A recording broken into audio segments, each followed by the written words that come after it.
Hawaiian 866 Heavy, what's the gate number this morning? And for Hawaiian 866 Heavy to be Delta 2. Hawaiian 866 Heavy, turn left hotel, taxi hotel, Zulu to the gate. Hotel, Zulu to the gate with you. And for Hawaiian 866 Heavy, we clearly active. Makes our final transmission under the HA call sign as we join the Alaska family. I'd like to give you mahalo for your partnership through the years. We'll continue to share our aloha and represent the people of Hawaii in every Hawaiian Airlines flight. Hawaiian 866 Heavy, thank you very much.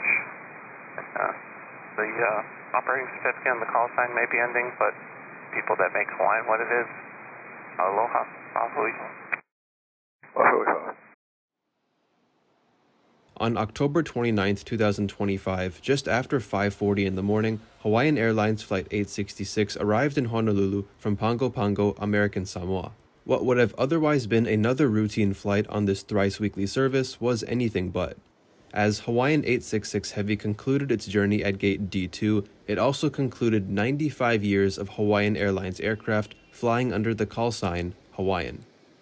Now, thankfully, Hawaiian Airlines isn't going anywhere. It will remain a separate brand from Alaska Airlines, despite being a fully owned subsidiary of the Alaska Air Group. However, following the issuance of a single operating certificate to Alaska Airlines, all Hawaiian aircraft will now operate flights under the Alaska call sign for operational simplicity. Still, while the Hawaiian brand as of now will remain, the retirement of its call sign and airline code sadly means that a unique part of not only the Hawaiian Airlines identity is gone forever, but also, culturally speaking, one of the entire Hawaiian ohana.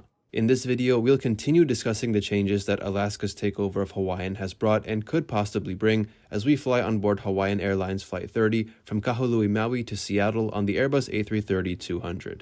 Of the 7 flights I took on this trip, this was the one I was most excited for because not only am I flying my home airline, but it's my first time flying one of Hawaiian's wide-body aircraft since 2007.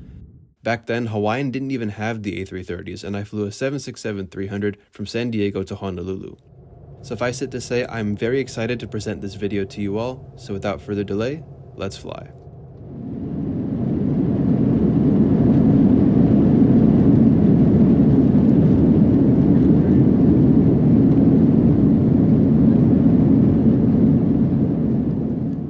Aloha from Kahului, where after just arriving from Kona, I have a 2-hour layover before flying onwards to Seattle. Kahului Airport's main terminal is basically one straight line airside, but the way everything is laid out is pretty unusual. The gates are numbered 1 through 39, but all of the gates, at least those with jetways, have odd numbers. Gates 1, 5, and 7, no idea where 3 went, serve overseas flights primarily for United Airlines.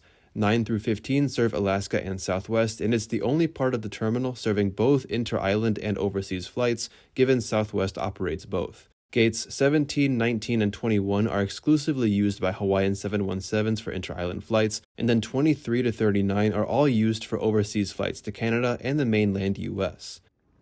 But what's even weirder about this terminal is that there are actually even-numbered gates, and if you look closely, you can see Gate 26 right here. Apparently, the even-numbered gates don't have jetways and instead have stairs leading down to the apron. So I guess back in the day, these were commonly used for ramp-level boarding, but I have no idea. After a nice breakfast, we've reached Gate 29, where our A330 has just arrived from Los Angeles. The other airlines flying wide-body jets between Hawaii and the mainland are legacy carriers who, let's be honest, offer unremarkable service, especially in coach, so I was excited to hopefully experience something different on Hawaiian. All of Hawaiian's aircraft follow some sort of naming convention, and the 24 A330-200s are named after constellations that ancient Polynesian sailors would use to navigate. Now, I'm not going to reference Moana, but I love the name on our A330, Hikianalia, which is the Hawaiian name for Spica, the brightest star in the constellation Virgo. Hawaiian maintains a robust mainland network from Kahului to 8 West Coast cities, most of which are served on A321neos, with the exceptions of A330 service to LA and Seattle. Hawaiian's merger with Alaska has brought with it some unique operations. In fact, at the time I took this flight, at least 2 daily round trips between Seattle and Anchorage were operated on Hawaiian A330s, and I believe that's a seasonal thing, so after landing in Seattle, this aircraft would fly onwards to Anchorage before returning to Seattle and then eventually Honolulu. Hawaiian's A330-200s currently sport 278 seats with 18 in business class and 260 in economy. Rows 11 and 12 are in a super tiny mini cabin and, along with row 14, are classified as extra comfort seats available for an upcharge. I'll be seated in 43A, and I found the seats to be soft and comfortable. Each seat features personal entertainment, with the screens on this aircraft being of the slightly older model.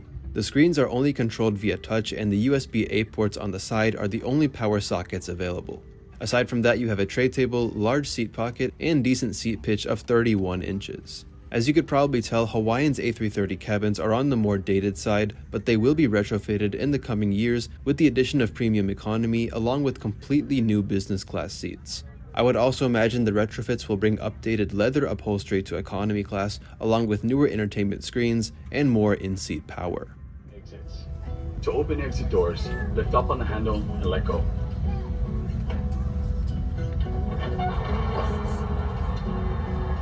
The door will swing out over your nose and mouth. Secure it to your face with the elastic bands, which may be tightened by pulling on the tabs located on either side of your mask. The plastic breather bag may not necessarily inflate.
Hawaiian became the first major US airline to introduce the coveted Starlink Wi-Fi on its planes, which at present is only available on the A321neo and A330s. I'd been wanting to try Starlink for quite a long time, and I was not disappointed. The connection speeds were fantastic, and I was truly able to access various apps and the internet just like I would back on the ground. It's really exciting that Starlink is becoming more widespread across other airlines because this is truly a game changer in terms of onboard amenities. Of course, there are pros and cons to it, which we don't have time to discuss here, so let me know how you feel about Starlink in the comments. The other forms of onboard entertainment include Hawaiian's own magazine, one of I think just 1 or 2 US airlines that still have a magazine, and of course the entertainment system. Despite its age, the screen was responsive and the system overall is quite decent. Despite being more limited than the legacy airlines, the selection is still quite good and not an issue for flights between the islands and the mainland.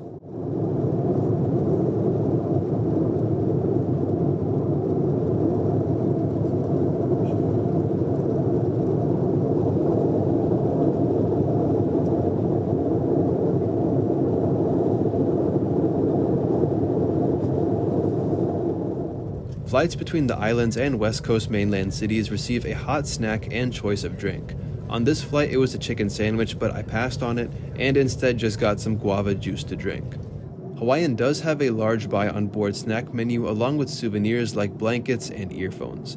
And sadly, yes, if you forget your own earbuds and want to use the entertainment system, you will need to shell out $4 to purchase a pair on board, but that might not be the case for longer flights to Asia, Australasia, and the East Coast. I'm not sure, maybe they might give them for free.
Our approach into SeaTac this evening brought us in from the south, passing Tacoma and the airport on downwind, before making a 180 and landing from the north onto runway 16 left. This would be my first time back in Seattle after 12 years.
This flight was booked as part of a joint one-way ticket from Kona to Indianapolis on both Hawaiian and Alaska Airlines. Overall, I really enjoyed this flight. Yes, the A330 cabins are aging, but these aircraft are on track to be retrofitted in the coming years. For now, having Starlink on board is amazing, and also remember to pack a USB-A cable to charge your devices, because if you've been following the news lately, bringing power banks on planes is a touchy subject. Now, I can't end this video without mentioning the Hawaiian Airlines crew. This is part of the reason why I would say Hawaiian should be your choice of airline when visiting the islands. Regardless of the hard product, the crew can really make or break a flight experience, and Hawaiian crew always bring that island hospitality with them that you're unlikely to find on other carriers. On that note, I am really glad that Alaska Airlines has committed to preserving the Hawaiian Airlines brand and keeping it separate. And I sure do hope they keep that promise, because unlike the other US carriers that have merged in the 21st century, Hawaiian is more than just an airline. It represents Hawaii, the Hawaiian people, and its unique culture. And yes, it is sad to see Hawaiian's call sign and its airline codes being retired, especially its two-letter code HA, because those are also my initials, and having been born in Honolulu and Hawaiian being the first airline I ever flew, I've always had that special connection with it. But what matters the most is that the Pualani is here to stay, and the merger has brought with it some positive changes, an example being increased connectivity.